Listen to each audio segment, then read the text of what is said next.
Let it go, because that's not the point. The point is we should be asking, why is this scribal school, this community, this section of the Hebrew Bible, why are they utilizing this earlier mythological text? What is the point that they're making? How should we be thinking about the influence of other texts and cultures on the Hebrew Bible? Hey, I'm Jordan, and this is the Bible and Archaeology podcast, the place for conversations and questions about the lands, civilizations, and archaeology of the Bible. This week, I'm very happy to be joined by Dr. Joshua Bowen for a conversation all about the different kinds of influences that we can see in the texts of the Hebrew Bible. What do you need to know about the world of mythology of ancient Mesopotamia, of the law codes, of what's happening inside the Hebrew Bible itself to better understand how they are using and reusing myths, themes, language, literature, and more? If you've ever had questions about what it looks like for things to be dependent on each other, I think you're really going to enjoy this interview. Remember, for early access to ad-free video podcasts and exclusive bonus content like a weekly bonus podcast and bonus clips from guests, you can join us over on Patreon. We are Bible and Arc on Patreon. But for now, settle in, and I hope you enjoy our conversation all about the messy world of textual dependence in ancient Mesopotamia and the Hebrew Bible. Dr. Joshua Bowen, thank you so much for taking the time today to come and talk about something that I think is one of your maybe most interested, most favorite things. One of my favorite things, the world of myth and the Hebrew Bible. Thank you so much for taking the time. The pleasure is all mine. Thank you for having me.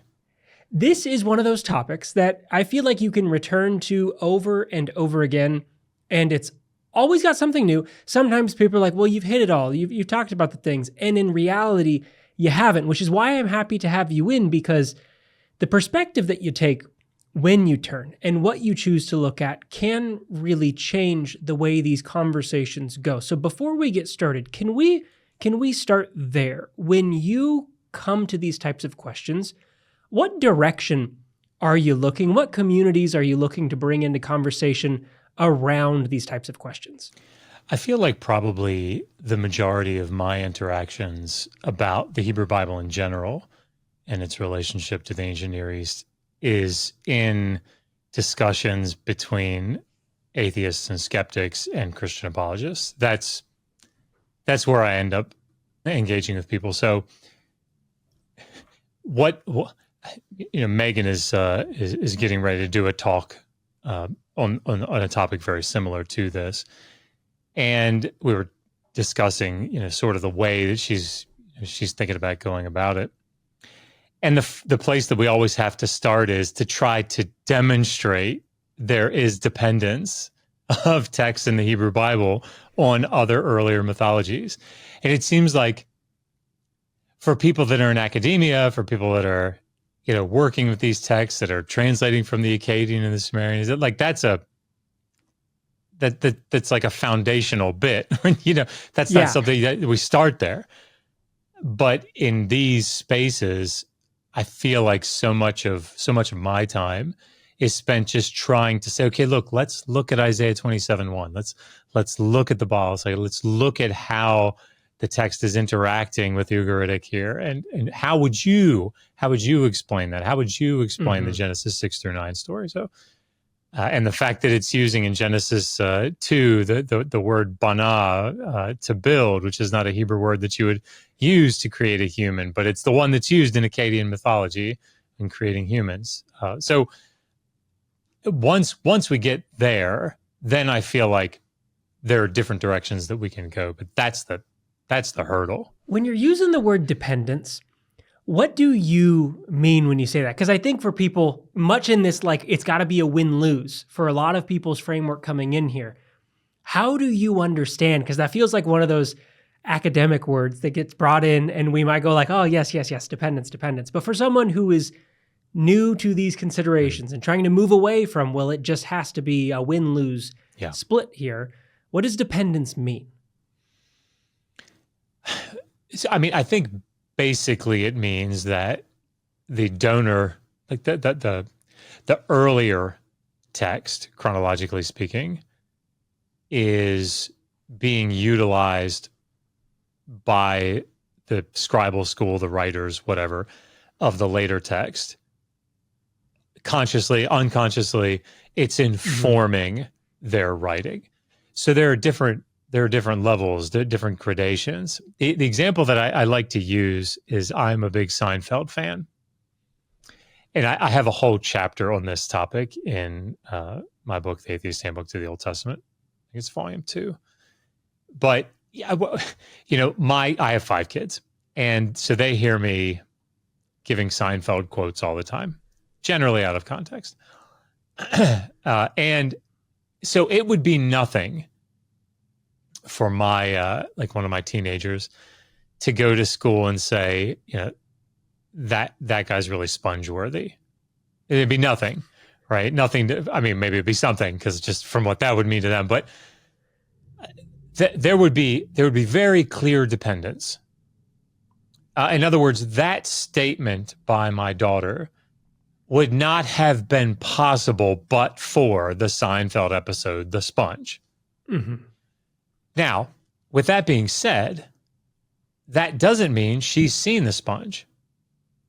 It doesn't mean that she's even thinking about Seinfeld or that episode. As a matter of fact, she might just be thinking of me saying it.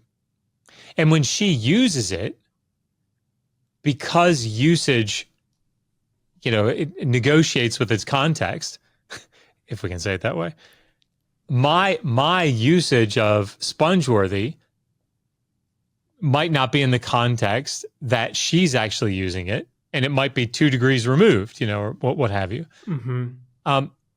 But so we can't draw necessary conclusions. In other words, if somebody were to hear my daughter say, that guy's spongeworthy, or maybe more accurately, this cheeseburger is spongeworthy, which I think would be probably a better usage given how I use it.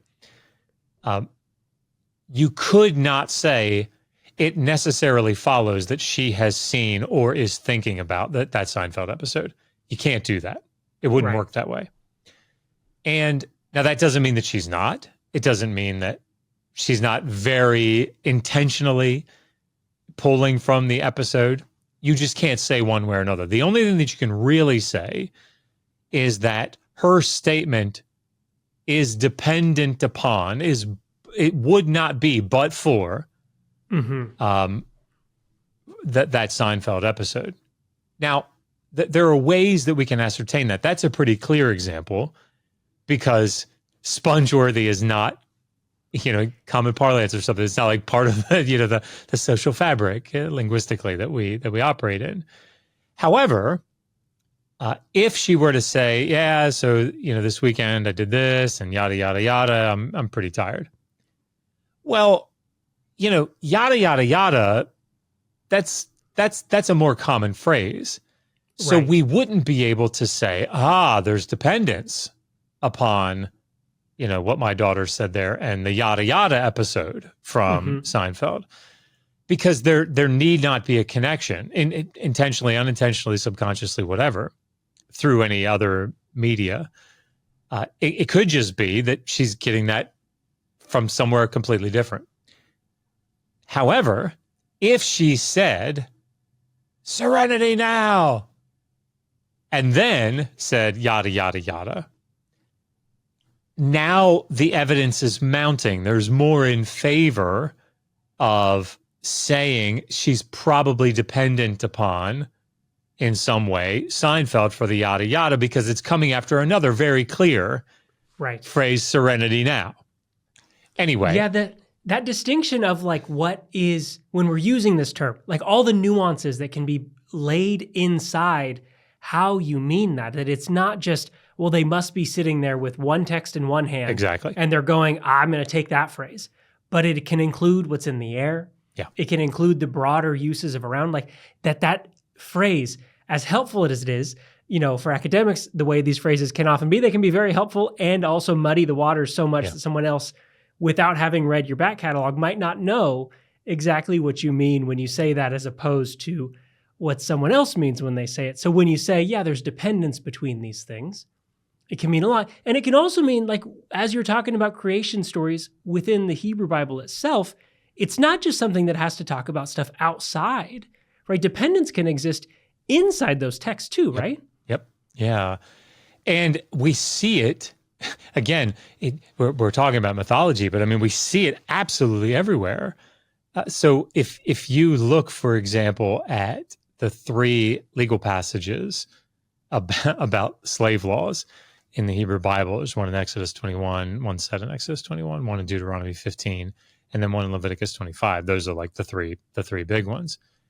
There's clear intertextuality between those corpora, those collections. So, I mean, I think most scholars would say that the covenant code in Exodus 21, that came first, chronologically speaking. And then Deuteronomy 15 is, again, dependent upon it. It is reworking it. It's reacting to it. It's clarifying it. It's shifting some things, but it's engaging with it. It's negotiating with it.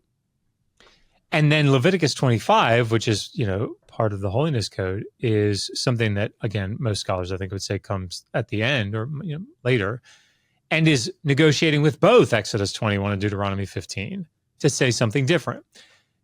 Now, I don't think that, obviously that has ramifications if you're like a fundamentalist evangelical, and you think that Moses wrote this thing, and that's going to cause some problems, that sort of chronological development. But for other people, like that sort of interaction, that intertextuality in the text itself is not an issue. And the thing is, and stop me if I'm going somewhere you don't want me to go, this is not abnormal in any way. Yes. In the ancient Near East. The example that I really love giving is there is a myth. Of course, we're all very, very familiar. Well, probably familiar if you're watching this. If you're watching this, you're likely familiar with. Yeah, you're likely familiar. There's a story in Akkadian text from the late 2nd millennium called the Enuma Elish. And it's the story, it's the mythological text about the ascendancy of the god Marduk over the divine pantheon. And there is an earlier story, chronologically speaking, called the Anzu myth. And the Anzu myth is a story about this ferocious bird, the Anzu bird, and he is placed in charge of protecting the cella of the god, one of the big four gods, Enlil. And Enlil has this thing called the Tablet of Destinies, which is absolutely the coolest name for anything in the ancient world, in my opinion. And it's essentially like, I'm going to mess this up, but one of the stones from the Avengers movies, maybe the reality stone, I don't know.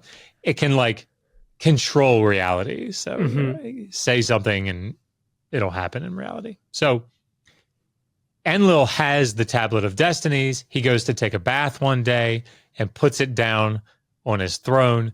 And Anzu's supposed to be guarding him. And instead, he goes in and steals the Tablet of Destinies, flies off into the mountains. This throws the divine world into utter turmoil and chaos. Anyway, a god has to be convinced to go and fight the Anzu bird, this god Ninurta, as a warrior god. And Ninurta goes out, and there's this huge battle. They're fighting. The struggle is real, and neither of them can really get the upper hand on the other.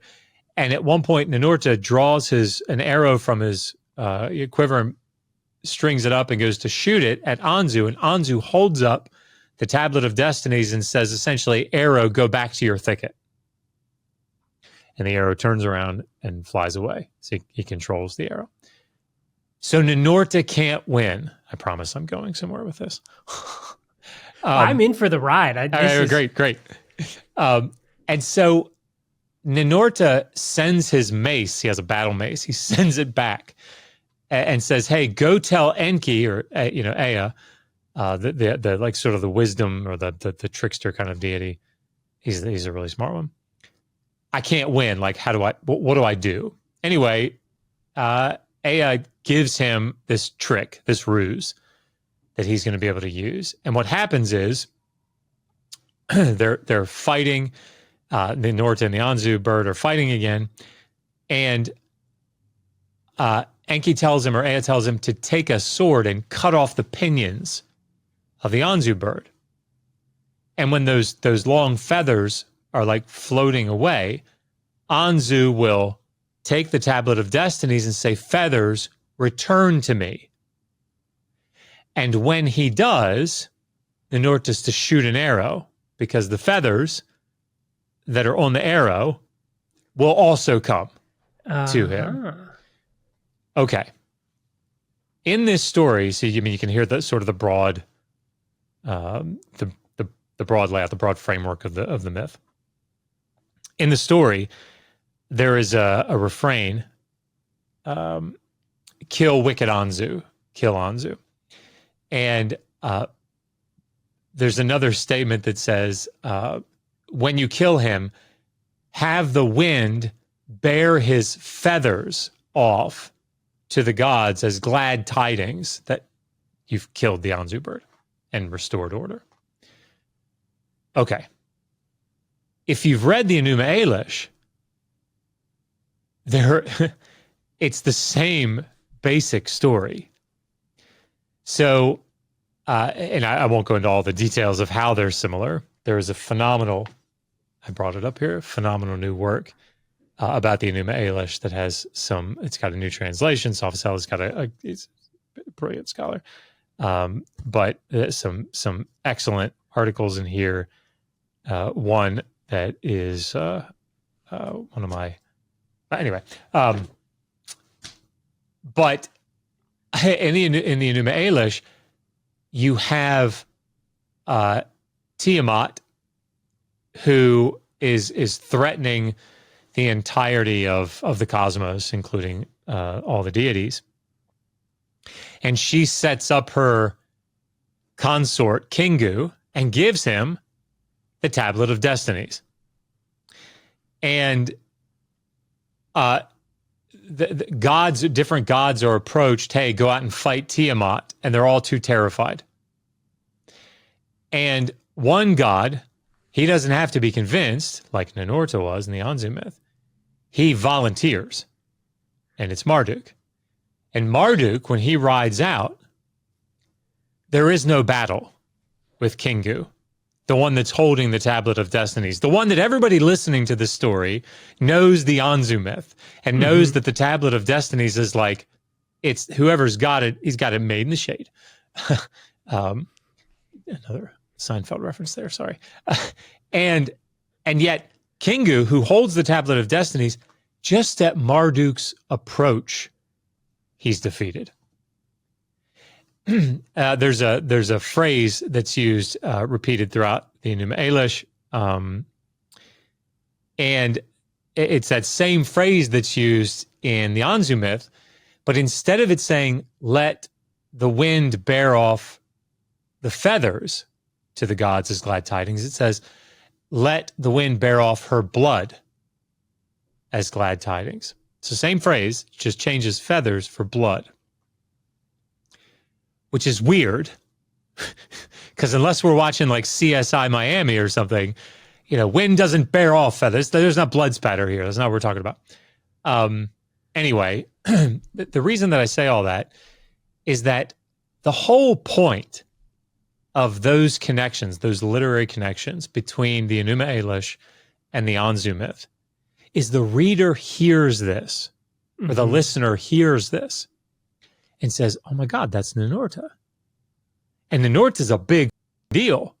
He's like bad, right? So Marduk ends up becoming Ninurta 2.0. He's like new and improved.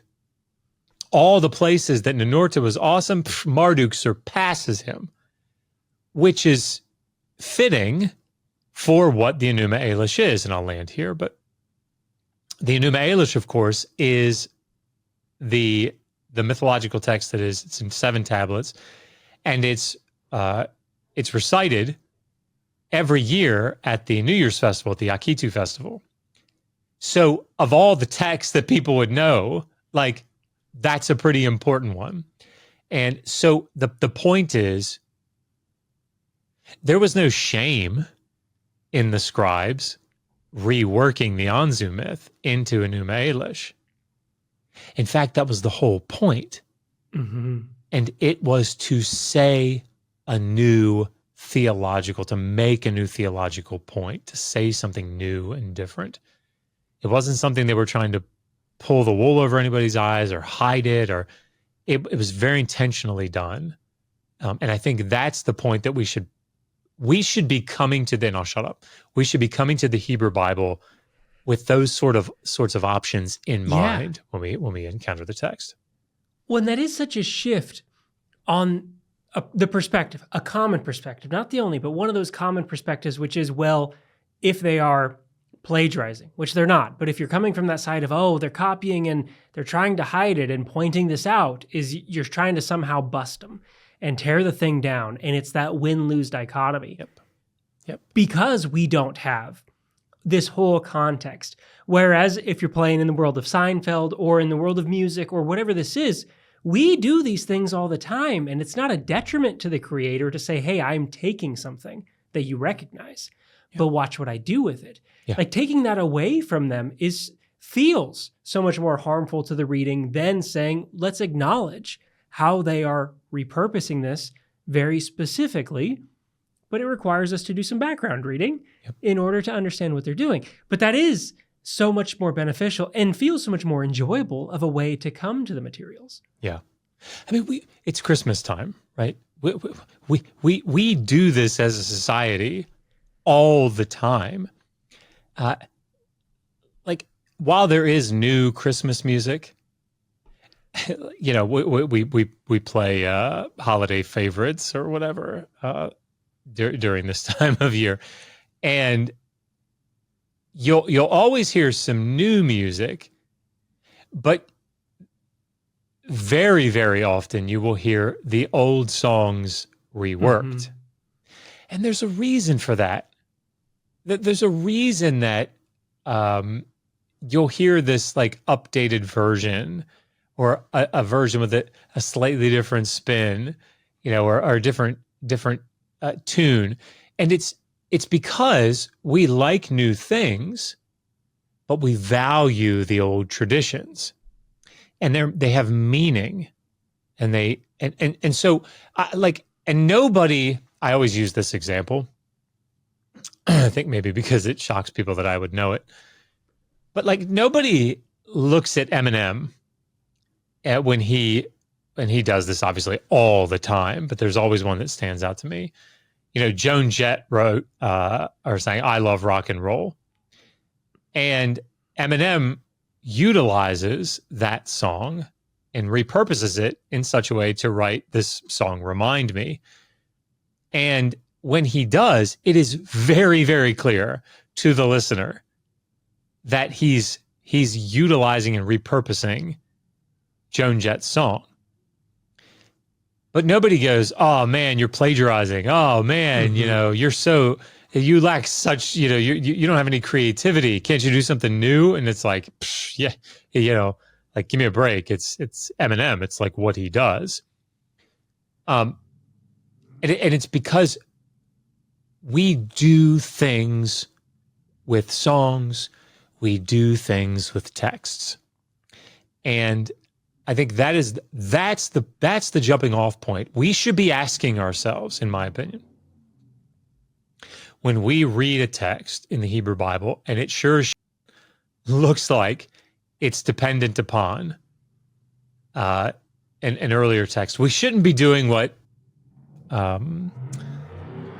what's his name, William Lane Craig did, and I think it was in his one of his recent publications the past couple of years, where he's trying to argue that, we only have Neo-Assyrian copies of the part in the Epic of Gilgamesh, Tablet 11, about the birds, Mm-hmm. And so, if they're coming from Ashurbanipal's library, well, that's far, much later. That's in the Neo-Assyrian period. And Moses wrote in the 14th century or the 13th century or the 15th century, whatever. And so the dependence goes the other way. It's like let it go, right? Let it go, because that's not the point. The point is, we should be asking, why is the scribal school, this community, this section of the Hebrew Bible, why are they utilizing this earlier mythological text? What is the point that they're making? Mm-hmm. That's where the gold is. That's where the gold is. If we pursue that then a little bit in some of these things that, some of the stories we put forward, the creation or the flood, these early things in Genesis, when you're looking at that part there, do you feel like there's a through line for you that they're pursuing in how they have structured these, repurposed these, and how they've, finally become assembled? Or are you seeing lots of different perspectives and they're aiming it this way in one story, and when we come to the next, they're not expecting you to continue on in your mind, but we're turning into a new direction when we're repurposing, and I want you to notice something different now? Yeah, I mean, that's obviously there are people that, as you know, people that dedicate their careers to these types of like Pentateuchal formation questions. So like Joel Baden and Conrad Schmidt, David Carr, like these people, like Bill Schneiderwin, like these, this is what they're doing, right? And nothing that I'm getting ready to say is, original to me. Ron Hendel out of Berkeley had a brilliant article that he wrote, I think back in 2005, but I think he's spot on. Of course, people have picked up on this since and sort of fine-tuned it. He has as well. But I think there's something that we can say about the primeval history, Genesis 1 through 11. And that is, if you ask the question, which is better, civilization, like the city and civilization, or wandering around in the steppe, the countryside, whatever, which is the right way to live? It will elucidate, I think, the broad structure of the primeval history. So, if you think about Mesopotamian culture, Mesopotamian civilization, where you want to be is the city. So, the very famous story, obviously the Epic of Gilgamesh, is focused on the city of Uruk. It's there at the beginning, it's there at the end. It's like the whole point is the city of Uruk and civilization. So when Enkidu gets thrown down out in the steppe and he's running with the wild animals, it's not a bad thing when he gets, has sex with Shamhat 6 days and 7 nights and then becomes human. And the first thing he does is he gets clothed and he eats bread and drinks beer. And what does she do? She takes him to the city, That's where you go. You go to the city. All the movement in Mesopotamian culture is toward the city. That's where it's at. So there's a Sumerian text called the Marriage of Martu. And Martu, it's a deity, but it also means like Westerner. And it's like, out there, out in the wild. And she says that there's a female protagonist character that is supposed to be marrying Martu, and her girlfriend, the whole thing is about her girlfriend talking to her saying, why would you do that? He eats raw meat. He doesn't know how to say prayers correctly. He lives out there like a wild person, in other words, that's bad. Out there in the wild, you don't want that. Civilization's where it's at. Mm-hmm. And that is how Mesopotamian culture, that was a big deal. Well, I think the same movement is clear in the primeval history. You see movement toward cities. towards civilization, away from innocence, like away from this Enkidu-like state, as it were. But it's bad. It's bad to move that direction. Yahweh wants you in the state of innocence. Yahweh wants you in the garden. You're his oblate. You're like tending the orchard. You're doing your thing for him. Working the ground and providing for him. That's your place.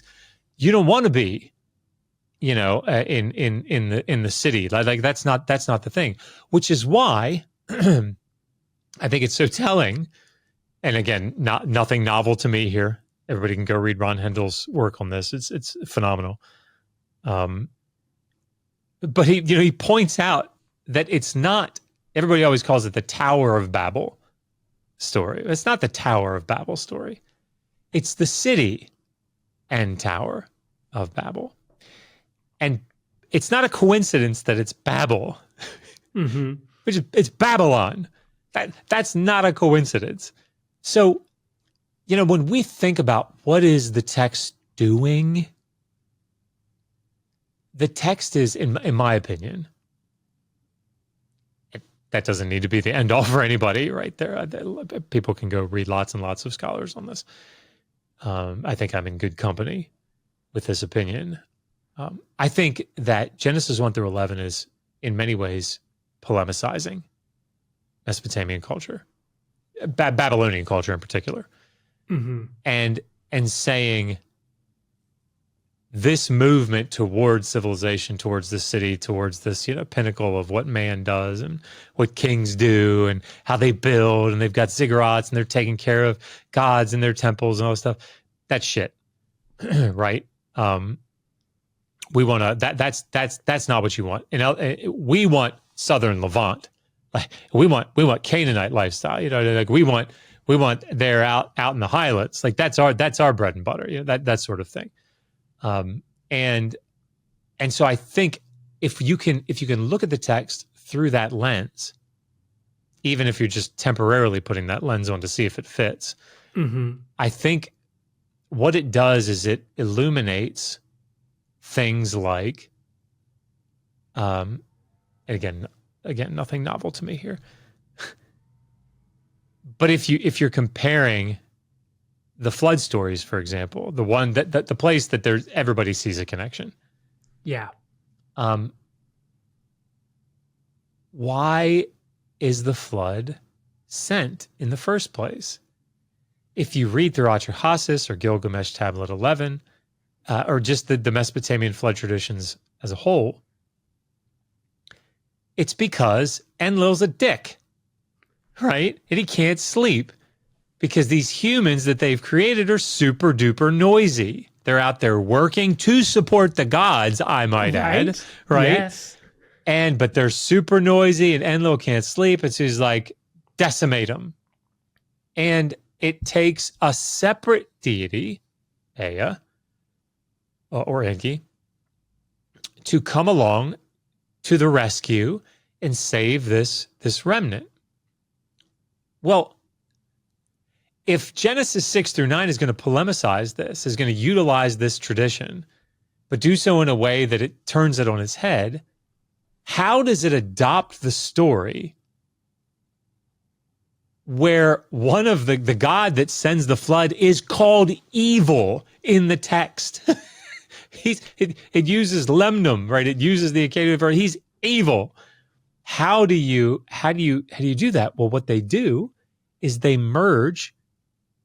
They have to merge both deities, both roles of Enlil and Ea into one deity, into Yahweh.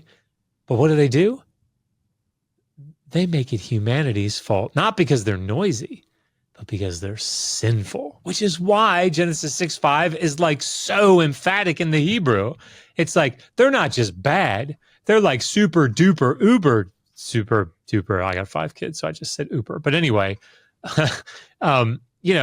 all the thoughts of the intents of their heart are only evil continually. It's like, there's no room for doubt there. Yahweh's got to do it. If he's a just God, he's got to do it, right? Because they deserve it. Anyway, sorry. No, I mean, I'm so glad you're willing to go into the weeds on these, because I think as you bring in more and more, if you've heard it all before, it's still helpful to go over it. And if you've never heard it before, it can be so eye-opening to say, well, I've heard that there's parallels in floods, but what exactly do you mean? And it can be large thematic things like that. It can be the small details that people like to pick on. It can be words. There's so many differences which can get muddied as people talk through it. But as you've already said, right, dependence can mean so many different things. But trying to look for, well, what are they trying to do with it? What do they want it to do? What do they want it to ring in your ear as? Feels like a helpful way to say, if you're going to start sifting through this stuff, you can look for the big signposts by trying to pay attention there first, rather than, don't just make tally marks, because they're not just going through this and making changes because I have to make 50 changes to avoid a copyright infringement act. And so and now I changed this word. They're making changes for very specific purposes. And so if we can look for those things, it allows us to identify directions of influence or purposes, or how within the same narratives later on things can shift in a way that is positive, regardless of your position, and can bring you a positive as you're coming through this, instead of it just being, well, it means you're right or it means you're wrong. It doesn't have to end in that place. That's right. Can I ask, as you mentioned already, and some people that claim, well, the direction of influence should be going the other way, because there will be people who are watching through this who have heard individuals say things like that. Well, these things come from later. Or how do you show that actually what we have here is older than something the other way around? How do you go about explaining some of that archaeological or literary mess that says, well, because of these things, the weights on the scales, whatever it ends up to, means direction is probably going this direction instead of the other? I mean, this is where it's so cool to be an Assyriologist. If you're working in, literary texts of the Hebrew Bible, we've got Dead Sea Scroll manuscripts, that we can, you got some early inscriptional evidence, but I mean, like, you're basically dependent upon Dead Sea Scrolls and later. Mm-hmm.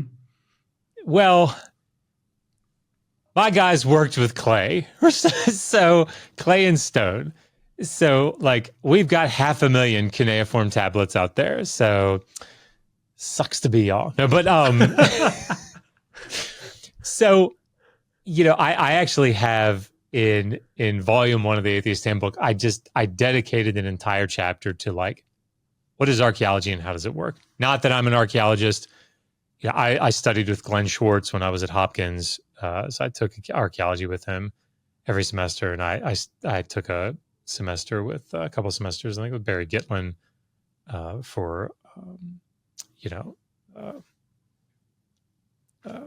Iron Age archaeology in the southern Levant. But I didn't take comprehensive exams in archaeology. I excavated for a season at Al-Marra in Syria. But the point is that I think that I have a reasonable working knowledge for how archaeology functions. And the nice thing about working with Akkadian and Sumerian texts is, while there might be some debate about, like, okay, I wrote my dissertation on tablets that were excavated from the old Babylonian city of Kish. And when the excavator in the 1920s worked, I don't know if you've ever looked at any of this stuff, but just get ready to be horrified. His site report, I've got a picture of it in my dissertation. It's like he's got a map, and it's like a zoomed out place, like a topographical looking thing of the hotel essentially. And there's like some hash marks over here, and it's like, that's where I found the tablets. Here-ish, right? This area generally. And when you read his report, he dug trenches 5 meters by 5 meters by the length of the tell. That's trench C. It's like they came from there. It's like, now, just so that everybody understands, and I'm sure you guys have covered this much. Like when I was excavating in Syria, we dug 20 meter by 2 meter by 2 meter squares, one at a time. And you'd get down to the bottom of the 20 centimeters, and you'd take a broom and you'd lightly sweep the surface. You'd notice any wall fragments or any wall collapse, brick collapse, anything like that. And when you found pottery, the workers there at the site, they had to say it came from inside of wall, AB3 or whatever it was. It came and when it came on the northeast side, and this one came from the the southwest side of the wall or whatever, and they were put in separate bags. The point is that you had to go out there and draw. We had, I'm sure again this is all old hat to you, but we had these frames that had the nylon mesh in between, and you'd lay it over there. And I remember I had to draw a stone wall section, and Glenn, I drew it, and Glenn came out and he was like, "Do it again. This is terrible." I was like, "Damn it!" So I took an hour just drawing 4 stones. So then I came down on a cobblestone floor, and it's just thousands of these little stones, right? This is all I'm doing for the rest is just draw. I'm going to be here, and I'll be here. I sat out there for 4 hours, and he finally came out because I was out at the edge of the tell. There was a rampart out there, the early Bronze Age rampart. And he came out and he said, "What are you doing?" I was like, "Oh, I'm just trying to draw every little stone." And he said, they're little stones. And he goes, "Josh, it's more the sense of the cobblestone." I was like, God. Anyway, sorry, enough venting. But that's my level of archaeological experience. But the nice thing about the tablets that we work with, be they from the city of Nippur or Isin or whatever, is that generally speaking, not only do we have the context and the surrounding material culture, so that we can understand what layer to which layer this belongs, or whatever, but the tablets themselves are quite often with some frequency dated by the scribe. It's and so if you find, with my tablets, even though they all came from this 5 meter by 5 meter by whatever length of the tell, they're all grouped together. The receipts, the contracts, the economic text, whatever, those that were dated, they all date to essentially within this 15, 20 roughly year span. They sort of center there. So whatever else you can say about them, if the literary texts are even in broad context, archaeological context, it's reasonable to assume or to conclude that they probably date to that period. And again, there's far more that we could say. There's writing style, there's dialectical distinctions of the tablets themselves. But again, this is because we're not working with much later manuscripts. We're working with tablets that often or sometimes will have the thumbprint of the scribe in them, right, in the clay. So yeah, it's much easier for Mesopotamian archaeologists to be able to say things like, in my opinion, this group of tablets dates to this period, right? And you'd be very hard pressed if you've got an 18th century tablet of the Epic of Gilgamesh to somehow make an argument that Hebrew, which isn't a language yet, is somehow influencing. It just doesn't work that way. It feels like oftentimes in those conversations, it's like layer upon layer of, and not always to the fault, depending on what your background is, what training you went through, what you've been told, but just, well, if you don't know this and you don't know this, you're probably not going to know this part. And those things just build on each other to say, well, why couldn't it go the other way? Yeah. Yeah. But it's as these little pieces go, well, let's talk about the difference in the textual records that we have. Okay, let's talk about the literacy rates of individuals. Let's talk about scribals. Like, as all of those things come in, it becomes a lot harder to say, I think it went this way. Not that people still can't or won't at times say, I want it to go that way because I want it to go that way. But when you are honest about the materials that we have, looking at that argument, you go, yeah, it seems like, let's be honest about this. Like they, whether it's just in the air, whether they know it by heart, whether they have heard it over and over again, whatever it is, that dependence is showing up in the way that they are crafting this narrative very intentionally. Yeah. And so do them the respect of saying, I'm recognizing your sources and I want to see what you're doing with them. It's not a slight to them, as you said. It's not a disrespect to them to say, I want to acknowledge what you're trying to do with this. So thank you for, no, I'm always happy to go into those things. And it's wonderful to get, the narrations through personal experience, but also those types of stories. Because as these come in, there's so many of these types of things that are around that, depending on what corner of the library you spend your time in, you might come across or you might never come across. Yeah. And I'll mention one more piece of intertextuality that I think is it's really important in that vein, in the whole, if they're utilizing that, it must not be genuine. If they're borrowing, it must not be. If they're dependent, it must not be genuine. It can't be real. It can't be inspired, whatever. They didn't think that way. So that story, the Enuma Elish, that epic, or that mythological text, you have in ancient Mesopotamia the north and the south, right? The Assyrians are normally up in the north, Babylonians are in the south, and for the first, you have the Babylonians that are in charge under like Hammurabi, and then shit kind of goes wild, and you have the fall of Babylon, but then you get this middle Babylonian period, you get the Amarna period, and then you get the Middle Assyrian Empire, and it starts to build down into the Neo-Assyrian Empire. And during that period, Assyria is in charge, and then we can see this in the Hebrew Bible. And that just because they were in charge and they were dominating Babylonia, it doesn't mean that they didn't highly respect the religious center of that region and the old Babylonian cities. And so scribal culture continued to flourish down in southern Mesopotamia. And of course the Akitu festival was held with this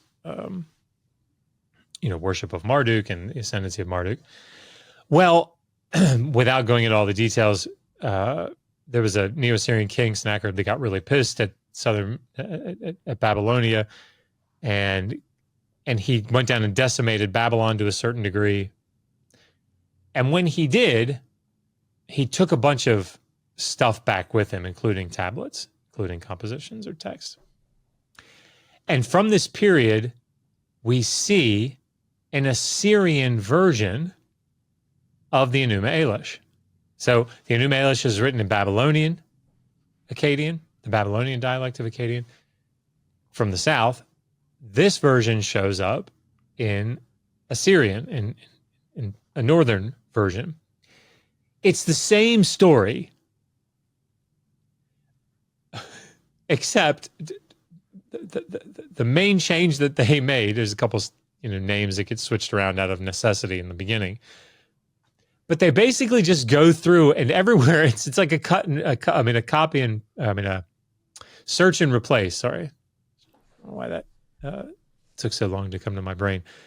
Everywhere it said Marduk, they just put Asher, which is the Assyrian god. Right. Now, these people aren't idiots. Again, either the Babylonians in the south or the Assyrians, they're not dumb. They're not going to be like, oh, here's a new story that we've never heard before. Of course they knew it. That wasn't the point. The point was in the mindset of people that incantations, and like magical practices. Like these are very real forces that are in play. Divination, obviously, is a huge deal. And naming is an important thing. Calling something out, particularly in text, naming something often like has a way of bringing it into existence. Mm-hmm. And so by very deliberately taking the name Marduk out and putting Asher in, it wasn't just like a ha-ha, check this out, guys, this is pretty funny. It had a very real effect. And the idea is it was actually doing something. It was in a way bringing this into a type of existence. So I say all that to say, if you've got texts in the Hebrew Bible that call Yahweh the rider on the clouds, which is an epithet that is normally reserved for Baal, or you have texts that are, as we've been talking about, actions ascribed to other deities from Mesopotamia, but here are being ascribed to Yahweh, it's not because they're dumb or lack creativity that they're going, let's just pencil in Yahweh here. The text is very intentionally doing something in the world, right? Mm-hmm. And it's the polemic is it's efficacious in a certain way in the minds of the writers, if nothing else. So I think that's an important thing to recognize with this ancient intertextuality. Can I ask before we go? You've mentioned, and you already showed one, right? References for people, resources for people who are coming in and saying, a lot of this is new. And depending on my, I'm in school, I'm out of school, where do I start? Yeah. Do you have any recommendations for someone who is wanting to come to either reading myths for the first time or to reassessing their understanding of these relationships? Yeah. So there are two online resources that are amazing for just Akkadian and Sumerian texts in general.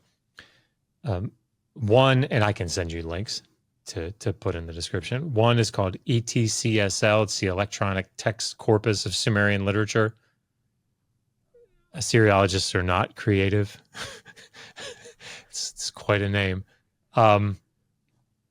And that has essentially the Sumerian literature that we have. There's some stuff that's outstanding. It was put together in the early 2000s, but I mean, like, it's the bulk of it in English translation. And if you're like taking Sumerian with me, it's got transliterations for it as well, so you can work through the Sumerian yourself. The other is the openly rich Akkadian. It's ORAC, ORACC, openly rich Akkadian cuneiform something. I don't know. It's terrible. I can't remember what it stands for. Collection? Maybe. But yeah, it's ORACC, ORAC. And lots of different projects going on there. So if you want to read royal inscriptions of the Neo-Assyrian kings, that's your place. So those are two free places that you can go. I think probably one of the best resources for Akkadian literature is Benjamin Foster's Before the Muses. And this is an anthology. It's huge. It's published in 2005 by CDL Press, which is no longer a thing. But it's got in English translation with notes and summaries, introductions. It's a phenomenal piece of work. But that's that. So you can get the Enuma Elish, Atrahasis, like you could tons and tons of stuff in there. For other Akkadian stories, there are editions. Is this Ben Foster's? Yeah, Ben Foster's The Epic of Gilgamesh. There's one by Andrew George as well, but this is in translation again with good notes, introductions, that sort of thing. Stephanie Dalley's Myths from Mesopotamia is also a little more cost effective, but again, just in good English translation. So those are there are a couple more. For Sumerian, The Harps That Once, it's a little dated now, but Torkeld Jakobsson's The Harps That Once, good Sumerian literature, in translation, and then William Hallow's. No, sorry, not William Hallow. Jeremy Black, and but they've got Sumerian literature as well. But these are also on the ETCSL website. So those are some, if you're looking to read the stories in translation and kind of get a feel for them, those are the places that I would go. That's what I would recommend. We love a reading list. I mean, if you don't love a reading list, I think you're in the wrong place. Yeah. So there's a plethora of things. You can buy them for yourself, put them underneath your Christmas tree, and be surprised when you open it up and think, say, someone is so thoughtful for having bought you this collection of ancient texts that you're going to work through. Josh, thank you so much for taking the time to come and wander through all of the spaces that we've covered today. I really appreciate your time and your willingness to walk through this, because there is just so much in this space to poke. So thanks for taking the time. No, absolutely. And if I could just at the end, like if people are interested in learning these languages, yes, they are accessible. So like Megan runs Digital Hammurabi. If people don't know, Megan Lewis is the Megan Lewis from the Bart Ehrman Misquoting Jesus podcast. That's my wife. She's the host of the show. And she runs Digital Hammurabi. And so we teach Sumerian and Akkadian. I'm actually, this gets published on Saturday. I just wrote volume 1 of Learn to Read Ancient Hebrew. These things, they're accessible. So we're talking about these Akkadian stories. Like, you can learn to read it. I just finished the first semester, teaching the first semester of Learn to Read Ancient Akkadian to interested non-specialists. These are just, intelligent, hardworking people that are getting on a Zoom call and, learning Akkadian. You can do it. You can read this stuff for yourself. It's certainly accessible, and there are good resources out there for it. We are going to have a plethora of things for you down below. There'll be links to the books. Yes, if you are not staying up to date with Digital Hammurabi, do so, right? Make yourself aware. Be there. So, Josh, thank you. And I'll follow up to make sure we can get everybody ISBN numbers and things that they need, but lots of ways for you guys to continue your reading list and expand upon all of this. But for now, I think maybe I'll leave your minds there and let you ponder those things. Again, thank you so much for taking the time. I really appreciate it. Thank you. It was a lot of fun. For all of us here at Bible and Archaeology, until next time.